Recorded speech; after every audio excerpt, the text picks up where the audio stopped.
భారతవర్షం విశిష్టత. భారతవర్షంలో నేనే ఆదిపురుషుణ్ణి, నువ్వే నా భక్తుడివి నారద. నువ్వు అలనాడు ఓం నమో భగవతే ఉపశమశీలాయ ఉప్పరతానాత్మాయ నమో కించన విత్తాయ ఋషి ఋషభాయ నారాయణాయ పరమహంస పరమగురువే ఆత్మా రమాధిపతయే నమో నమః అని స్తుతించావు. ఓ నరనారాయణ రూప, ఈ సృష్టి స్థితి లయాలకు కర్తవయుండి వాటిలో బంధింపబడవు.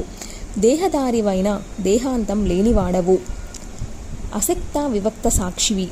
ఇది యోగేశ్వరుడివైన నీ యోగ నైపుణ్యం. మా తండ్రి హిరణ్య గర్భుడు చెప్పినట్టు నిర్గుణుడవైన నీ యందు అంతిమ కాలంలో మనస్సును లగ్నం చేసిన భక్తుడు దుష్కళేబరాన్ని విడిచి భవబంధ విమోచనం పొందుతాడు. ఐహిక ముష్క కామలం పటుడై సంతానమని సంసారమని సంపదలని వ్యామోహపడితే అతడు ఎంతటి విద్వాంసుడైనా ఎంతటి యోగ సాధకుడైనా నిష్ఫలం. అది అంతా కేవలం శ్రమ మాత్రమే అవుతుంది. అందుచేత ఓ ప్రభు, కుత్సితమైన ఈ దేహం మీద, దీని బంధుత్వాల మీద, దీని సంపదల మీద మాకు ఏర్పడే అహంకార మమకారాలను నువ్వే యోగశక్తితో ఛేదించి స్వభావ సిద్ధమైన భక్తిని ముక్తిని అనుగ్రహించు అని నారద నువ్వు ఈ నారాయణుని స్తుతించావు. దేవర్షి, ఈ భారతవర్షంలో ఉన్న శైల నదీ నదాలను వివరిస్తాను, తెలుసుకో.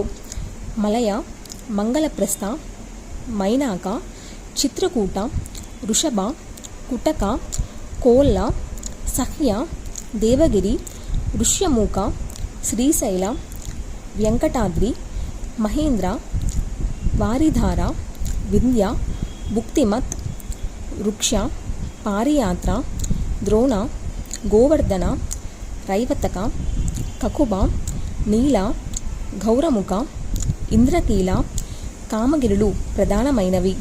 ఇంకా పుణ్యప్రదాలైన పర్వతాలు చాలా ఉన్నాయి. వీటి నుంచి ఆవిర్భవించిన నదులు వందలాదిగా ఉన్నాయి. స్నాన పాన అవగాహన దర్శన స్పర్శన కీర్తినాదులతో మానవుల త్రివిధ పాపాలను పారద్రోలుతున్నాయి. తామ్రపర్ణి, చంద్రవస, కృతమాల, వఠోదక, వైహయసి, కావేరి, వేణ, పయస్విని, తుంగభద్ర, కృష్ణవేణి, సర్కారవర్తక, గోదావరి, భీమరది, నిర్వింధ్య, పయోష్టిక, తాపి, రేవ, సురస, నర్మద, సరస్వతి, చర్మన్వతి, సింధు, అందలోన, మహానది, వృషికుల్య, అత్రిసమ, వేదస్మృతి, కౌశికి, యమున, మందాకిని, వృషధ్వతి, గోమతి, సరయు, రోధవతి, సప్తవతి, సుషోమ, శతద్రు, చంద్రభాగ, మరుధ్వజ, వితస్త, అసిక్రి, విశ్వ మొదలైనవి వాటిలో కొన్ని. ఈ భరతవర్షంలో జన్మించిన వారు శుక్ల, లోహిత, కృష్ణ వర్ణాలలో ఉండే తమ తమ కర్మలకు అనుగుణంగా దివ్య మానుష నారక ఫలాలను పొందుతూ ఉంటారు. ఇక్కడ వారికి అందరికీ వర్ణ విధానంలో వివిధ భోగాలు అనుభవంలోకి వస్తుంటాయి. వర్ణ విధానంలోనే అపవర్గం లభిస్తుంది. ఇదే ఇక్కడి విశేషం అని మునులు దేవతలు కీర్తిస్తుంటారు.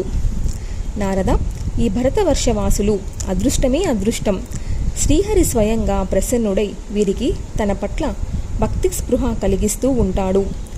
దుష్కరమైన తపస్సులు, యజ్ఞాలు, వ్రతాలు ఇవేమీ అవసరం లేకుండా శ్రీమన్నారాయణుడు వీరికి పిలిస్తే చాలు పలుకుతాడు.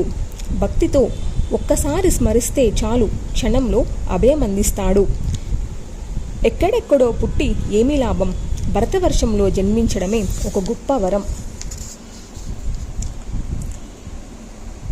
వైకుంఠ కథాసుధపగా లేని దేశం, సాధు సజ్జనులైన భాగవోత్తములు లేని దేశం, యజ్ఞయాగదాలు జరగని దేశం. అది ఇంద్రలోకమైన వాసయోగ్యం కాదు. తమ జ్ఞాన క్రియ ద్రవ్య కలాపాలన్నింటినీ వేచించి భారతవర్షంలో జన్మించిన వారు అదేమి చిత్రమో జన్మరహితార్థ్యం కోసం ప్రయత్నించరు. మళ్ళీ భరతవర్షంలోనే కనీసం తరులతారూపంలోనైనా జన్మించడం కోసమే యత్నిస్తుంటారు. ఈ నేలతో ఏర్పడే బంధము అనుబంధము అటువంటిది. భారతవర్షీయులు యజ్ఞకుండాలలో మంత్రపూర్వకంగా శ్రద్ధగా సమర్పించే హవిస్సులకు ఆయా దేవతలు సంతోషంగా స్వీకరిస్తూ ఉంటారు. యజ్ఞపురుషుడు శ్రీమన్నారాయణుడు ఆనందంగా ఆశీర్వదిస్తూ ఉంటాడు. కోరిన వారికి కోరుకున్నవి అందించడమే కాదు, ఏమీ కోరని వారికి కూడా కావాల్సిన శుభపరంపరలను అన్నింటినీ స్వయంగా కురిపిస్తూ ఉంటాడు. అందుకని స్వర్గ సుఖావశేషం ఉన్నవారు భారతవర్షంలో జన్మనిమ్మని కోరుతూ ఉంటారట. ఈ రకంగా భారతవర్ష మహత్యాన్ని దేవతలు, ఋషులు, సిద్ధులు చెప్పగా నేను విన్నాను. నాదదర్శి ఈ జమ్మూ ద్వీపానికి స్వర్ణప్రస్థ, చంద్రశుక్ల, ఆవర్తన, రమమాణ, మందర, హరిణ, పాంచజన్య, సింహాల నామాలతో 8 ఉపద్వీపాలున్నాయి. ఈ సింహల ద్వీపాన్నే లంక అని కూడా అంటారు. ఇంకా మిగతా పక్షులాది ద్వీప షట్కాన్ని వివరిస్తాను.